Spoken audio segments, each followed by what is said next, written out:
മാധ്യമരംഗത്ത് അത്ഭുതം സൃഷ്ടിച്ച മനുഷ്യനാണ് പാമ്പൻ മാധവൻ എന്ന് K Sudhakaran M P. 2024 Pamban Madhavan award Janayugom Idukki bureau chief R സാമ്പന് നൽകി സംസാരിക്കുകയായിരുന്നു അദ്ദേഹം. കണ്ണൂർ പ്രസ് ക്ലബ് ഏർപ്പെടുത്തിയ ഈ അവാർഡ് എങ്ങനെ കെട്ടു നക്ഷത്ര വെളിച്ചം എന്ന പേരിൽ 2024 നവംബർ 15 മുതൽ 6 ദിവസങ്ങളിലായി ജനയുഗം പ്രസിദ്ധീകരിച്ച പരമ്പരയ്ക്കാണ് ലഭിച്ചത്. 10,000 രൂപയും ഫലകവും പ്രശസ്തി പത്രവും അടങ്ങുന്നതാണ് ഈ പുരസ്കാരം. വലിയ അത്ഭുതം സൃഷ്ടിച്ച ഒരു വലിയ മനുഷ്യനാണ് പാമ്പൻ മാധവൻ.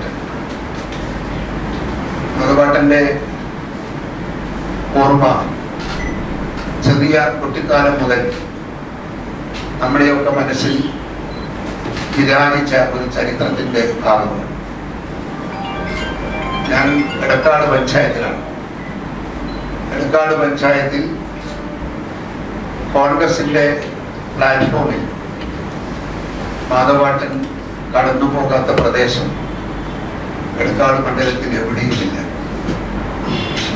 ഈടുന്ന അദ്ദേഹം വന്നിട്ടുണ്ട്, കുറ്റിക്കകത്ത് അദ്ദേഹം വന്നിട്ടുണ്ട്, എടക്കാട് അദ്ദേഹം വന്നിട്ടുണ്ട്, നടാലിൽ നിരവധി വട്ടം അദ്ദേഹം വന്നുപോയിട്ടുണ്ട്.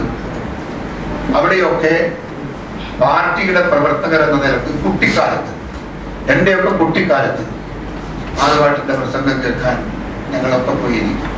കണ്ണൂർ പ്രസ് ക്ലബ് ഏർപ്പെടുത്തിയ ഈ അവാർഡ് എങ്ങനെ കെട്ടു നക്ഷത്ര വെളിച്ചം എന്ന പേരിൽ 2024 നവംബർ 15 മുതൽ 6 ദിവസങ്ങളിലായി ജനയുഗം പ്രസിദ്ധീകരിച്ച പരമ്പരയ്ക്കാണ് ലഭിച്ചത്. 10,000 രൂപയും ഫലകവും പ്രശസ്തി പത്രവും അടങ്ങുന്നതാണ് ഈ പുരസ്കാരം. തൊടുപുഴ കോലാനി സ്വദേശിയായ ആർ സാമ്പൻ ജനയുഗം ഇടുക്കി ബ്യൂറോ ചീഫാണ്. 33 വർഷത്തെ മാധ്യമ പ്രവർത്തന പരിചയമുള്ള ഇദ്ദേഹം 1993 ദേശാഭിമാനി കൊച്ചി യൂണിറ്റിൽ ജോലിയിൽ പ്രവേശിച്ചു. പ്രസ് കൗൺസിൽ ഓഫ് ഇന്ത്യയുടെ ദേശീയ മാധ്യമ പുരസ്കാരം 2 തവണ നേടിയിട്ടുണ്ട്. സരോജിനി നായിഡു പുരസ്കാരം, Ramnath Goenka award, statesman award for rural reporting ഉൾപ്പെടെ 50-ലേറെ മാധ്യമ പുരസ്കാരങ്ങളും അദ്ദേഹത്തിന് ലഭിച്ചിട്ടുണ്ട്. ഞാൻ 30 വർഷം മുമ്പ് 93-ലാണ് ഈ അവാർഡ് ആരംഭിച്ചതെന്നാണ് പറഞ്ഞത് അല്ലെ? 93-ലാണ്. ഞാനൊക്കെ 93-ലാണ് മാധ്യമ പ്രവർത്തനം കൊച്ചി ദേശാഭിമാനിയിലെ സബ് എഡിറ്ററായിട്ട് ആരംഭിക്കുന്നത്.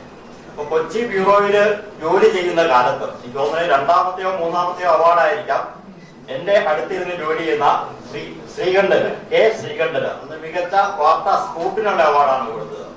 നമ്മള് ശ്രീകണ്ഠനെ ദേശം അസൂയോടും അഭിമാനത്തോടും ഒക്കെ കണ്ട ഒരു കാലമായിരുന്നു അത്. അപ്പൊ മനസ്സിൽ പതിഞ്ഞ ഒരു പേരായിരുന്നു ഈ അവാർഡ്, പാമ്പൻ മാധവൻ അവാർഡ് എന്നുള്ളത്. ഏതാണ്ട് ഒരു 30 വർഷത്തിന് ശേഷമാണ് എനിക്ക് ഇത് കിട്ടുന്നത്. അത് ഞാൻ അതുകൊണ്ട് തന്നെ ഏറ്റവും വലിയ അവാർഡുകളിലൊന്നായി ഹൃദയത്തോട് ചേർക്കുകയാണ്.